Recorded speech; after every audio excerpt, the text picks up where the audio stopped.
Hello everybody, it's Julia here from the Highly Sensitive Tarot, and this is the second video that I'm making looking at the two decks of cards that I've bought recently from makeplayingcards.com.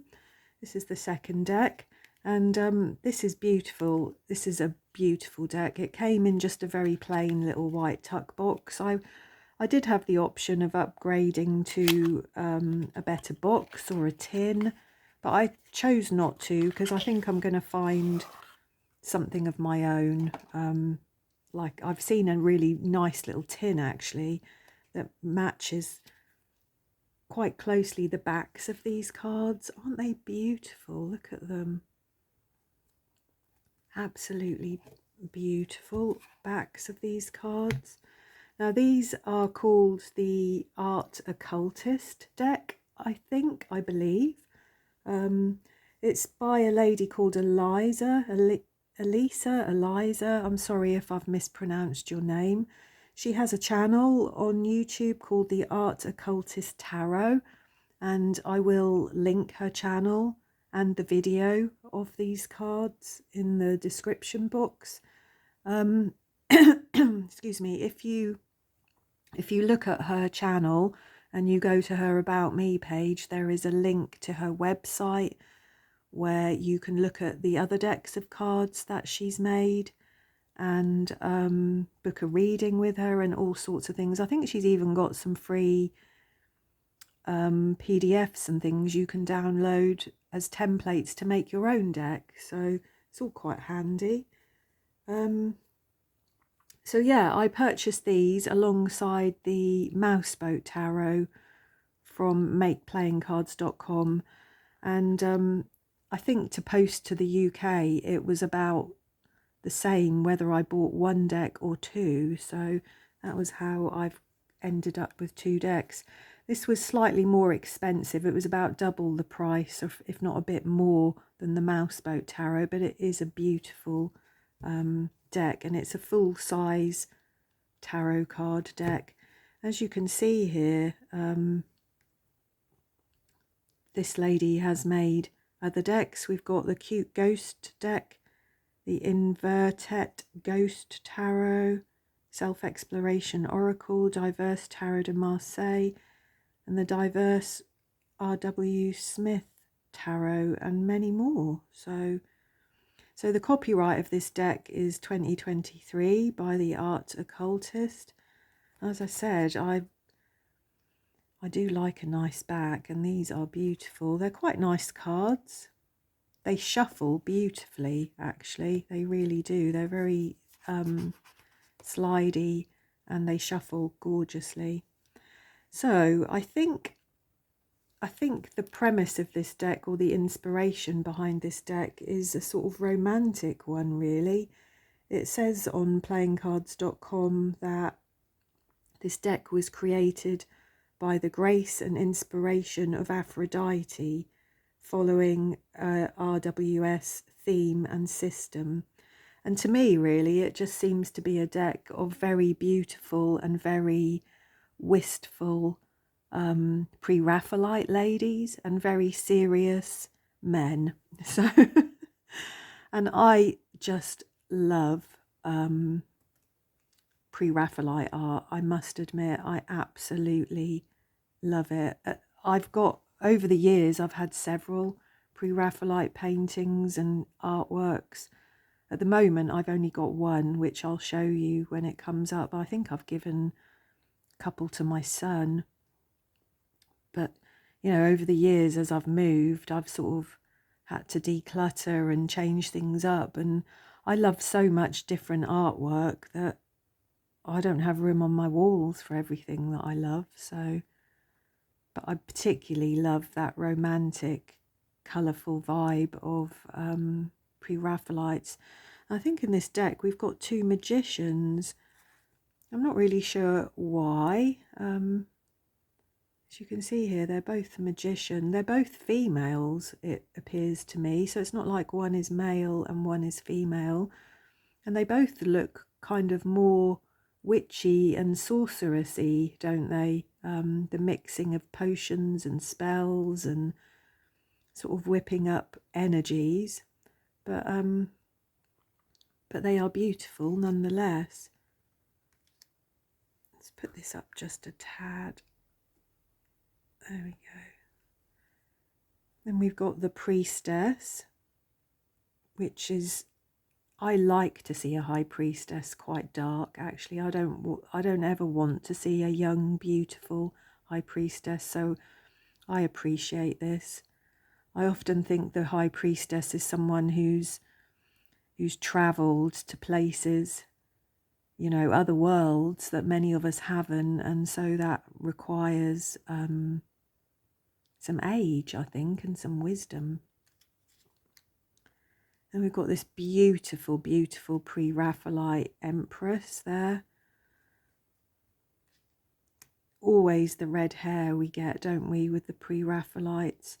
And I think it, you know, back in the day when this was a movement, the pre-Raphaelite movement, which was, I think, around about 1840 or 1850, I think red hair was seen as something quite sensual and maybe even promiscuous, perhaps. I'm not sure. We've got a very heroic emperor, a very serious Hierophant, beautiful lovers. I think this might be a Waterhouse painting. I know a little bit about pre-Raphaelites because, as I said, it's been an art movement I've enjoyed over the years, and I think there was like John Collier, Waterhouse, who was the other one? Dante Gabriel Rossetti. I think there was maybe a couple of others as well, but they're the ones that I remember. So I would imagine that they are most of the people that we will see here in this deck. I can move that over just a little bit. I can bring those over as well. There we go. There's the Chariot here. Look, it's like this is the Venus shell, isn't it? I'm not sure what painting this comes from, but it looks very familiar. They're being drawn along by these sort of dolphins here, aren't they? Strength. Wow. This is a very classically pre-Raphaelite art, isn't it? Look at that beautiful green, that emerald green. The Hermit. That strikes me as Rossetti, that kind of artwork. The wheel. It's like the wheel of the year, isn't it? And this, the maiden, mother and crone sort of vibe as well, isn't it?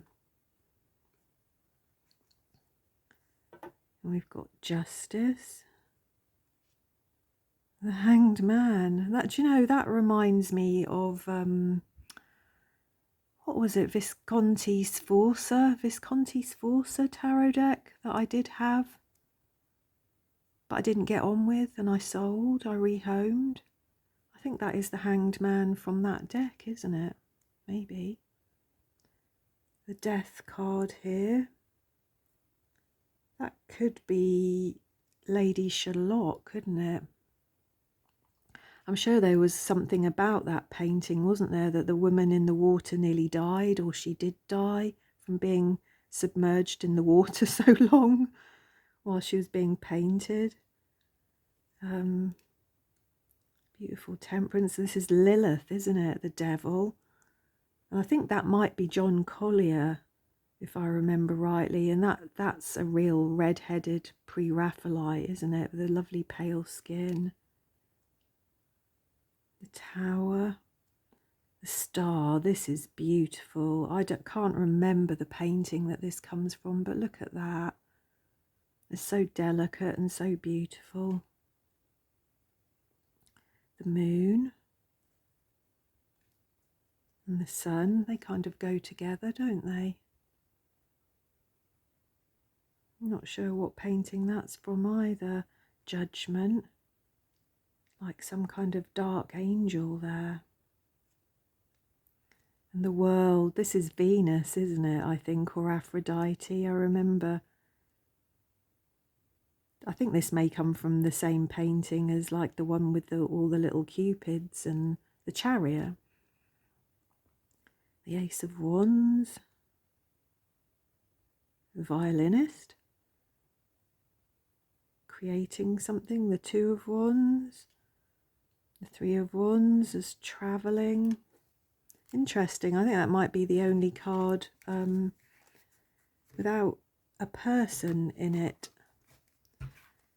Sorry, I've not got these laid out that well, have I?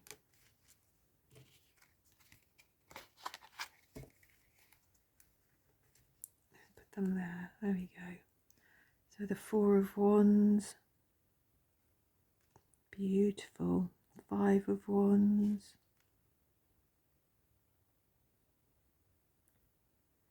That reminds me of something from like Lady Godiva, this one.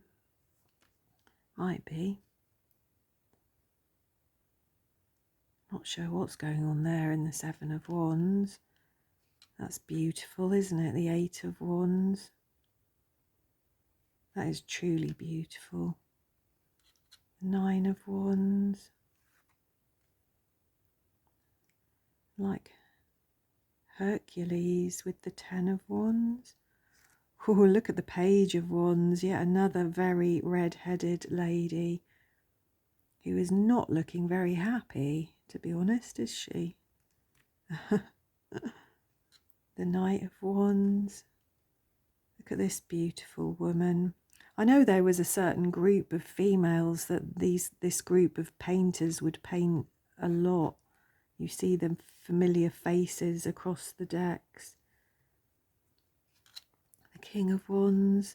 Then the Ace of Cups here. This is Circe, I think, isn't it? Is that how you pronounce it? C-I-R-C-E, I think, Circe. I think she was a sorceress, wasn't she? I'm pretty sure. I think that was a Waterhouse painting. That is something that I would actually really very much like hanging on my wall, this one. I think there's something revengeful about her, isn't there? She was poisoning somebody, I think. I can't remember the stories. I did say in the comments, I think, to Eliza, the art occultist lady who's created this beautiful deck, I did say it would be really nice if she was able to do a little video, you know, just explaining her motivation and inspiration for who she chose for these cards and what the actual name of the paintings is, just for real sort of art nerdy types like me. Look at this, the alcoholic-y types in the pub. They don't look very happy, do they? What we've got here, Narcissus. The Eight of Cups, that's a beautiful card, isn't it? The Nine of Cups. The Ten of Cups. These cards are just the colours, everything in them, they are so romantic and dreamy, aren't they? I mean, look at these two cards together. Page of Cups and the Knight of Cups. The Queen of Cups, who's like a mermaid there. I think that's another Waterhouse painting, isn't it? I recognise that. I don't know who this man is here, but he actually seems like a good candidate for the King of Cups. I often think he's quite a detached, sort of mature man. The Ace of Swords, that might be Joan of Arc, mightn't it? Two of Swords. Oh, the despair of the Three of Swords. And this is the painting I've got hanging in my bedroom, actually, at the moment. This is called Flaming June. And I think this might be Rossetti, but don't quote me on that. But God, I love this painting. The burgundy, the red, the brown, the orange. Just the glow of it. I love it. I love it. And what better card for the Four of Swords? The Five of Swords. Who is this? Is that Lady Shalott, maybe? Could be, couldn't it? That's Waterhouse. 7 of Swords. Oh dear, the 8 of Swords. And the 9. Look how well some of these cards just go together, don't they? I love the deep black background because the images just like jump out at you, don't they?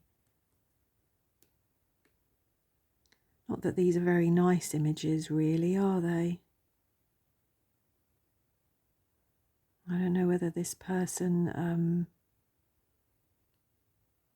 I don't know what this person's doing, whether they've written a suicide letter to somebody, but yeah, I don't know what that's about. The Page of Swords, beautiful, with the Ace of Coins. Look how beautifully the colours go together, the images.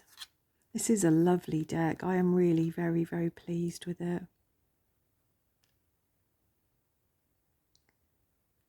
All the knights and the dragons.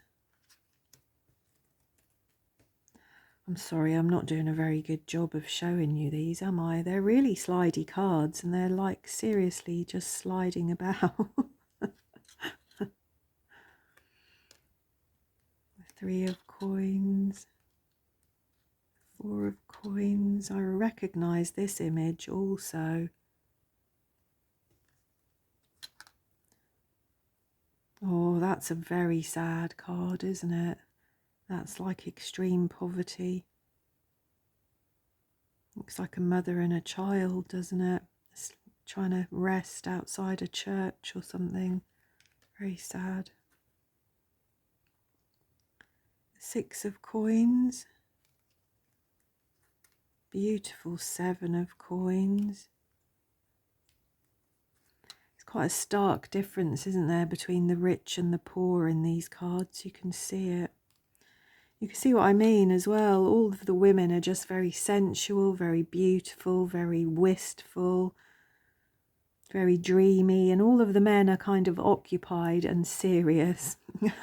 Maybe that was how it was in this time, unless you were poor, in which case you would have to work very hard, I guess, wouldn't you? The 10 of Coins, this feast here.